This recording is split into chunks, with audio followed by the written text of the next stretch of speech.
So the Republican Party is in panic mode, and they're trying to get rid of some folks who are big players within the party.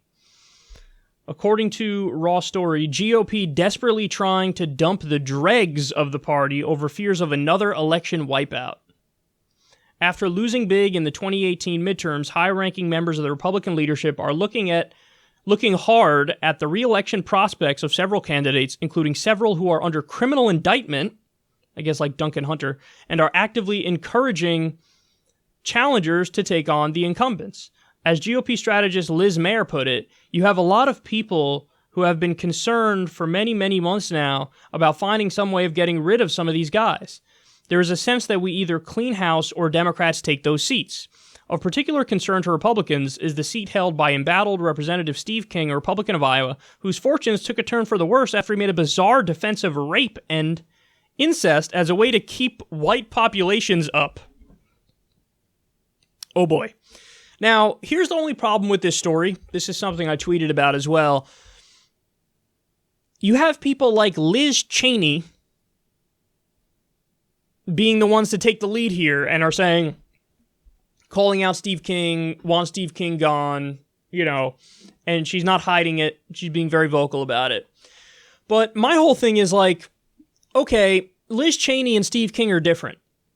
Steve King probably reps the anti-immigration, pretty openly racist stuff a lot more than Liz Cheney does. But Liz Cheney reps the, let's do endless wars stuff a lot more than Steve King does. So I would argue, in fact, very vociferously, they're equally evil, albeit for different reasons. So for Liz Cheney to think like, oh, we got to get rid of the dregs of the party, well, you're the dregs of the party as well. So what do you mean? Like this idea of like, well, you got the good Republicans here and then the bad Republicans here. Understand something, guys.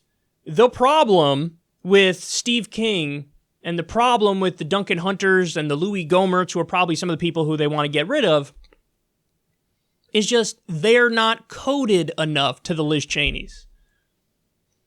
So, of course, I know that, Liz Cheney's probably thinking this. Like, of course I know that we're against abortion in all circumstances, full stop. However, come on, Steve King, you can't just come out and say it. Of course I agree with Steve King that we need a border wall and we got to totally shut down the border, but come on, Steve King, you can't say like the pretty obviously white nationalist arguments that you say. You can't do that.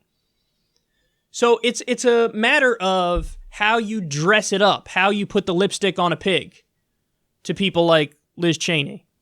Like Donald Trump, in many ways, is the Republican id. He dropped the coded language and he just said the shit that so many in the base were thinking. And now they're trying to put the cat back in the bag and they're going to struggle to.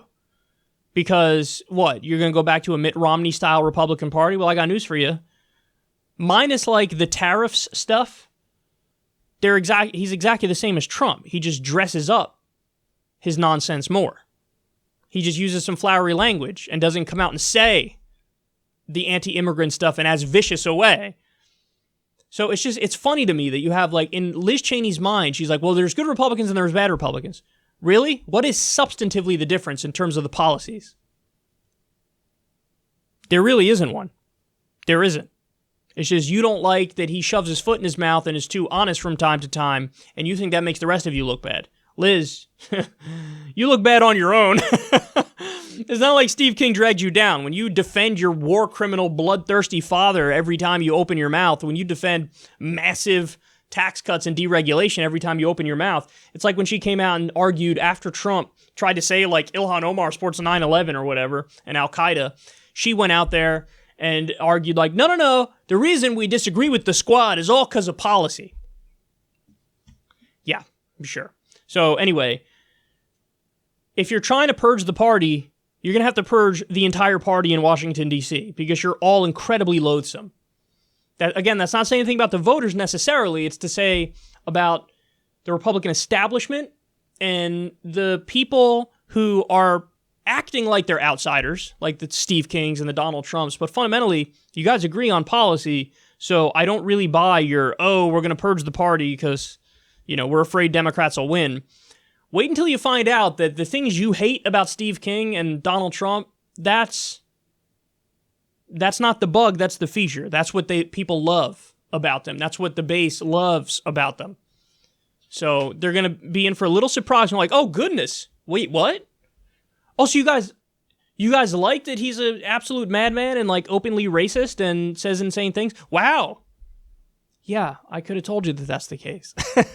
Now, it'll be a different story, by the way. If the party totally abandons him, which they might now, and he gets no funding, then he could be in trouble. But not necessarily for ideological reasons, for more structural reasons in terms of being abandoned by the entire Republican infrastructure.